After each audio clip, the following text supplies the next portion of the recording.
तो दोस्तों हाल ही में मैं आप लोगों को कुछ वीडियो के माध्यम से ब्रह्मोस मिसाइलों के एक्सपोर्ट और उसके एक्सटेंडेड रेंज वर्जन को लेके क्या डेवलपमेंट किया जा रहा है उसके बारे में बता चुका हूं। और आज के इस वीडियो में मैं आप लोगों को ब्रह्मोस 2 मिसाइलों के बारे में बताऊंगा, क्योंकि ब्रह्मोस मिसाइलों के सक्सेस के बाद जहां पे ब्रह्मोस मिनी का भी एक्सपेक्टेशन किया जा रहा है, तो वहीं पे इसके हाइपरसोनिक वर्जन मतलब ब्रह्मोस 2 को लेके भी काफी अधिक एक्सपेक्टेशन है। और हाल ही में रशिया की तरफ से ज़रकॉन मिसाइलों के सक्सेसफुल परीक्षण के बाद ब्रह्मोस 2 को लेके भी कई तरीके के खबर आ रहा है। तो दोस्तों डिटेल में जानने के लिए वीडियो के आखिर तक बने रहिए और चैनल को सब्सक्राइब और वीडियो को लाइक जरूर कीजिए। दोस्तों 19 जुलाई के दिन रशिया की तरफ से ज़रकॉन हाइपरसोनिक मिसाइलों के सक्सेसफुल परीक्षण किया गया और इस परीक्षण के बाद जहां पे रशिया को एक स्ट्रेटेजिकली बढ़ोतरी मिला है, तो वहीं पे कुछ मीडिया रिपोर्टों में इसे भारत के लिए भी खुशखबरी की तरह दिखाया जा रहा है, क्योंकि उन मीडिया रिपोर्टों का कहना है कि भारत और रशिया के द्वारा ज्वाइंटली बनाए जाने वाले ब्रह्मोस 2 प्रोजेक्ट भी एक हाइपरसोनिक मिसाइल का प्रोजेक्ट है जो ज़रकॉन मिसाइल से कई तरीके से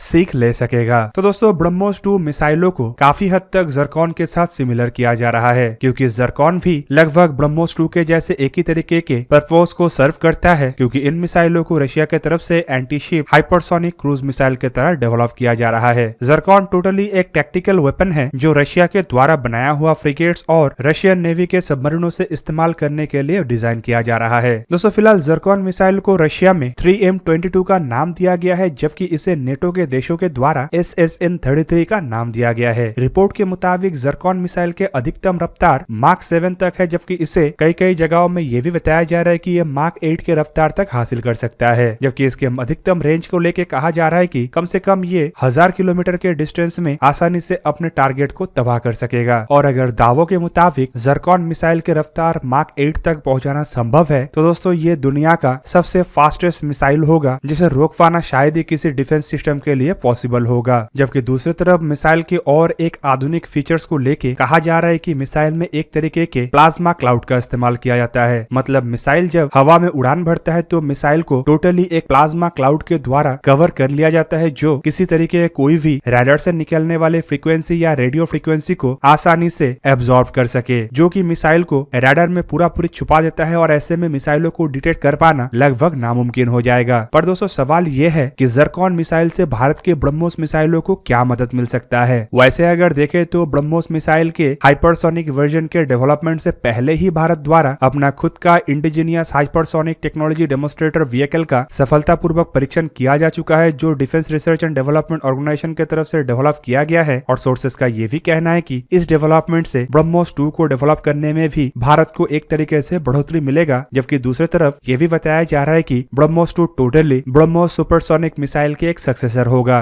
दोस्तों ब्रह्मोस मिसाइल जहां पे माक 3 के रफ्तार से ट्रैवल कर पाने वाला सुपरसोनिक क्रूज मिसाइल है, तो वहीं पे ब्रह्मोस 2 को लेकर दावा किया जा रहा है कि ये ब्रह्मोस मिसाइलों से करीबन दुगना रफ्तार वाला मिसाइल मतलब माक 6 के रफ्तार वाला मिसाइल होगा, जो कम से कम 600 किलोमीटर रेंज में ऑपरेट कर सकेगा। जबकि कई जगहों में यह भी दावा किया जा रहा है कि एक्सटेंडेड रेंज ब्रह्मोस मिसाइलों के डेवलपमेंट के साथ साथ ब्रह्मोस 2 मिसाइल के भी रेंज को बढ़ा के 1000 किलोमीटर किया जा सकता है, जबकि इसका रफ्तार ज़रकॉन मिसाइल के जैसे माक 8 तक किया जा सकता है। और अगर प्रोजेक्ट के टाइमलाइन को देखा जाए तो आपको पता चलेगा कि ब्रह्मोस मिसाइलों के सक्सेसफुल डेवलपमेंट के बाद जब ब्रह्मोस 2 का अनाउंसमेंट किया गया था, तब यह बताया गया था कि संभावित मिसाइलों के पहला परीक्षण 2020 में हो। पर अब लग रहा है कि ये मिसाइल के परीक्षण भी डिले हो चुका है, जिसके पीछे कई तरीके का कारण हो सकता है, लेकिन सबसे प्रमुख कारण पिछले साल आए हुए ग्लोबल पैंडेमिक ही है। दोस्तों ब्रह्मोस मिसाइलों के जैसे ब्रह्मोस 2 मिसाइलों का भी डेवलपमेंट ब्रह्मोस एरोस्पेस लिमिटेड की तरफ से किया जाएगा, जो इंडिया और रशिया का ज्वाइंट वेंचर में बनाया हुआ एक ऐसा कंपनी है जिसमें इंडिया के तरफ से DRDO के द्वारा भूमिका निभाया जाता है और रशिया के तरफ से NPO के द्वारा भूमिका निभाया जाता है। और आपको जान के हैरानी होगा कि ज़रकॉन मिसाइलों के डेवलपमेंट भी रशिया के NPO की तरफ से किया गया है, जबकि ज़रकॉन मिसाइलों को एक टैक्टिकल मिसाइल के रूप में डेवलप किया गया है और इसे फिलहाल कन्वेंशनल हथियारों के साथ लैस करने का बात कहा जा रहा है, लेकिन आवश्यकता पड़ने पे इन मिसाइलों को परमाणु हथियारों से भी लैस किया जा सकता है। पर अगर ब्रह्मोस 2 मिसाइलों के प्रोजेक्ट को देखा जाए तो इसे परमाणु हथियारों से लैस किया जाना संभव हो पाएगा कि नहीं, ये अभी भी क्लियर नहीं है। दोस्तों हाइपरसोनिक मिसाइलों के अगर कैरेक्टर को देखा जाए तो बेसिकली इन मिसाइलों को परमाणु हथियारों से लैस करने के लिए डेवलप नहीं किया जाता है, बल्कि इसे भयंकर स्पीड और परफेक्ट एक्यूरेसी के लिए डेवलप किया जाता है। हाइपरसोनिक मिसाइलों के टोटल टेक्नोलॉजिकल क्लासिफिकेशन में रफ्तार माक 5 के ऊपर होना चाहिए और एक्यूरेसी काफी अधिक मतलब पिन पॉइंट एक्यूरेसी होना चाहिए, जबकि परमाणु हथियारों को जिन डिलीवरी सिस्टमों में लगाया जाता है उसका एक्यूरेसी हाइपरसोनिक मिसाइलों के जैसे इतना अधिक होने का आवश्यकता नहीं है, क्योंकि परमाणु हथियारों के धमाका और उसका ब्लास्ट रेडियस इतना अधिक होता है कि 10 से 100 गुना तक कम एक्यूरेसी वाले डिलीवरी सिस्टमों के द्वारा भी लगभग एक ही तरीके के अचीवमेंट हासिल किया जा सकता है। और दोस्तों इससे एटलीस्ट ये साफ हो जाता है कि ज़रकॉन या ब्रह्मोस 2 जैसे मिसाइलों में अगर परमाणु हथियारों को ना भी लगाया जाए तब भी इसके बनाने के मकसद के ऊपर कोई भी असर नहीं पड़ेगा। और इवन अगर देखे तो रशिया के तरफ से भी ज़रकॉन मिसाइलों के बनाने के मकसद के बारे में खुलासा करते हुए जानकारी दिया गया था कि ये असल में लॉन्ग रेंज में रशिया के स्ट्राइक कैपेबिलिटी और दुश्मन के डिफेंस सिस्टमों के अगेंस्ट काम करने के क्षमता को बढ़ाने के लिए ही डेवलप किया जा रहा है। मतलब इसके मेन पर्पस रफ्तार, एक्यूरेसी और स्टेल्थ होना है। जबकि इसके अलावा इन मिसाइलों को लो ऑल्टीट्यूड में फ्लाई करने के क्षमता के अलावा हाईली मैन्युवरेबल भी होना चाहिए, ताकि ये दुश्मन के रडार सिस्टम और डिफेंस सिस्टमों को चकमा दे सके। और दोस्तों इतने रफ्तार के वजह से इन मिसाइलों को अगर लंबे दूरी में भी इस्तेमाल किया जाता है तो ये काफी कम समय में इस डिस्टेंस को कवर कर सकता है, जिस वजह से ऐसे मिसाइलों को डिटेक्ट कर पाना या मिसाइलों के खिलाफ डिफेंस तैयार कर पाना लगभग नामुमकिन है। दूसरी तरफ एक्सपर्टों का यह भी मानना है कि हाइपरसोनिक मिसाइलों के खिलाफ डिफेंस सिस्टमों को बनाना इम्पॉसिबल तो नहीं है, लेकिन इतना अधिक कॉस्टली है कि ये दुनिया के कुछ गिने चुने देश ही अफोर्ड कर सकता है। कुल मिला के ज़रकॉन मिसाइलों के डेवलपमेंट और भारत के हाइपरसोनिक टेक्नोलॉजी डेमोन्स्ट्रेशन व्हीकल के डेवलपमेंट एक तरीके से ब्रह्मोस 2 मिसाइलों के डेवलपमेंट के रास्ते को क्लियर कर रहा है और जल्द ही हमें इन मिसाइलों के डेवलपमेंट को लेके भी बड़े खबर मिल सकता है। दोस्तों अगर देखा जाए तो ज़रकॉन मिसाइलों को डेवलप करके रशिया जिस तरीके के मकसदों को अंजाम देना चाहता है, भारत को भी ब्रह्मोस 2 मिसाइलों के द्वारा लगभग उसी तरीके के अचीवमेंटों को हासिल करने का मौका मिलेगा। दोस्तों रशिया के द्वारा अमेरिकी एयरक्राफ्ट कैरियरों के खिलाफ अपने डिफेंस को मजबूत करने के लिए और अमेरिका के एयर डिफेंस सिस्टमों को भेदने के लिए ही ज़रकॉन जैसे हाइपरसोनिक मिसाइल के डेवलपमेंट किया गया है, ताकि रशिया कई 100 किलोमीटर दूर से बैठ के अमेरिका के एयरक्राफ्ट कैरियर और अन्य बेड़े को आसानी से टारगेट बना सके। दूसरी तरफ अगर देखा जाए तो अमेरिका भी रशिया के इन हथियारों के जवाब में अपने हाइपरसोनिक हथियारों का डेवलपमेंट कर रहा है, जिसके लिए अमेरिका के अलग अलग एजेंसीज के तरफ से एक बहुत बड़ा बजट का रिक्वेस्ट भी रखा गया है। रिपोर्टों के मुताबिक हाइपरसोनिक मिसाइलों को डेवलप करने के लिए अमेरिकी नेवी की तरफ से 1.4 बिलियन, अमेरिकी आर्मी की तरफ से 301 मिलियन, एयरफोर्स की तरफ से 691 मिलियन और डार्पा जैसे ऑर्गेनाइजेशन की तरफ से 411 मिलियन डॉलर का एक रिक्वेस्ट रखा गया है, ताकि रशिया को कैच करने के लिए हाइपरसोनिक मिसाइलों का डेवलपमेंट हो सके। दोस्तों रशिया के हाइपरसोनिक मिसाइल सबसे बड़ा खतरा है अमेरिकी एयरक्राफ्ट कैरियर के लिए, इसलिए अमेरिका अपने बेड़े में एजेस नामक एयर डिफेंस सिस्टम को भी मजबूत कर रहा है, जिसके लिए SM-3 नामक इंटरसेप्टर मिसाइलों का भी डेवलपमेंट किया गया है। दूसरी तरफ अगर देखें तो चाइना जिस तरीके से एयरक्राफ्ट कैरियर और बड़े आकार के डिस्ट्रॉयरों का निर्माण कर रहा है और जिस तरीके से साउथ चाइना सी के अंदर अपना दबदबा बढ़ाने के बाद इंडो पैसिफिक में कदम बढ़ाने का प्रयास कर रहा है, इससे ये भी छुपा नहीं है कि चाइना इंडियन ओशन के अंदर खाली अपना कदम जमाना नहीं चाहता है, बल्कि इंडियन ओशन के अंदर बेसिस निर्माण करके और एयरक्राफ्ट कैरियरों का डिप्लॉयमेंट करके एक तरीके से भारत को घेरने का प्रयास भी कर रहा है, ताकि भारत के प्रगति को रोका जा सके। चाइना के ऐसे मकसदों को नाकाम करने के लिए भारत को ऐसे हथियारों का आवश्यकता है जो चाइना के एयरक्राफ्ट कैरियर और बड़े आकार के जहाजों को एक ही बार में तबाह कर सके। ब्रह्मोस 2 मिसाइल हो या फिर भारत के द्वारा डेवलप किए जाने वाले अन्य किसी भी तरीके के हाइपरसोनिक मिसाइल, चाइना के इस तरीके के मंसूबों को रोकने के लिए बेहतरीन हथियार होगा, क्योंकि एक हाइपरसोनिक मिसाइल को जहां पे रोक पाना लगभग नामुमकिन है, तो वहीं पे hypersonic missile pin point accuracy के साथ इतना तेज गति से हमला करने में सक्षम होता है कि इसके अंदर अगर वॉरहेड ना भी हो तब भी इसके काइनेटिक एनर्जी की वजह से किसी भी बड़े आकार के जहाज को इतना क्षति पहुंचता है कि वो अपने ऑपरेशनल कैपेबिलिटी को खो देता है। और इसीलिए चाइना को इंडियन ओशन से बाहर रखने के लिए भारत को ऐसे हाइपरसोनिक मिसाइलों का आवश्यकता है जो माक 5 के अधिक रफ्तार से ट्रैवल कर सके। दूसरी तरफ भारत को फिलहाल ऐसे जहाज भेदी मिसाइलों के मामले में चाइना से अधिक बढ़ोतरी है, क्योंकि भारत के पास ब्रह्मोस मिसाइल है, जबकि ब्रह्मोस 2 भारत के भविष्य के कैपेबिलिटी को मजबूत करेगा और साथ में ब्रह्मोस के तर्ज पे एक ऐसा कैपेबिलिटी देगा जो ब्रह्मोस जैसे हर एक प्लेटफॉर्म से दागा जा सकेगा और करीब करीब 600 या 1000 किलोमीटर रेंज में एक अपना अलग सा डिफेंस जोन क्रिएट करना संभव हो पाएगा। तो दोस्तों ये था आज का वीडियो। अगर आपको वीडियो अच्छा लगा तो इसे लाइक कीजिए और मेरे चैनल को सब्सक्राइब कीजिए और साथ में बना हुआ बेल आइकन को भी प्रेस कर दीजिए, ताकि आप मेरा वीडियो देख पाए सबसे पहले। जय हिंद।